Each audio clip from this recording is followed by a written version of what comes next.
Bon dia, companys. Benvinguts a aquest, el que pretén ser un canal divulgatiu de la Generalitat de Catalunya, d'un dels seus departaments, la qual cosa ja m'allargaria, i no vull fer-ho. És un canal divulgatiu que explica coses del medi natural i avui simplement us parlaré d'una cosa molt important que ens està afectant aquests dies. És la processionària del pi, una plaga que afecta gairebé a 120.000 hectàrees aquí a Catalunya.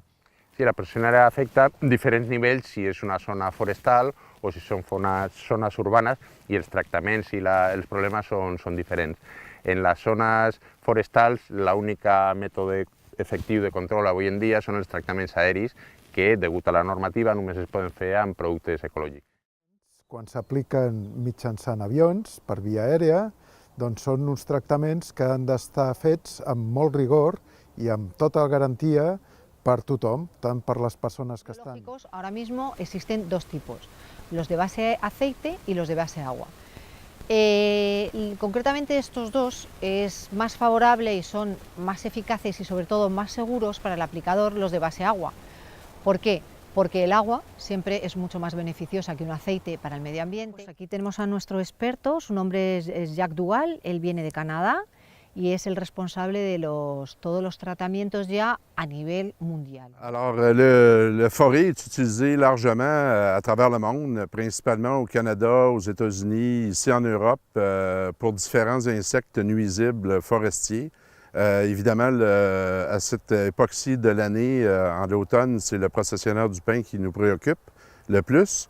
Et le produit certifié biologique et forêt est grandement apprécié autant par les utilisateurs que par la population pour sa grande efficacité et également pour son profil. Aquesta bossa serà amb aquestes mides fins que vinguin ja els freds més forts, que la començaran a fer molt més tupida i apretada amb pèls i amb sedes blanques i les desplaçaran a les parts altes de les capçades.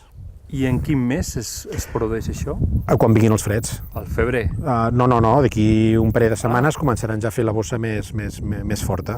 I aquí dins ara mateix hi ha unes 100-150 erugues, però a mesura que vagin creixent i facin el fred faran aquelles bosses que poden ser de mig litre, allò ben patents, i sempre les parts altes i més assolellades. I en aquest bosc s'ha acabat de fer net o...?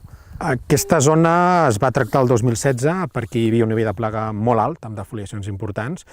2 anys més tard, la plaga no s'ha eradicat al 100%, sinó que està en uns nivells acceptables pel bosc.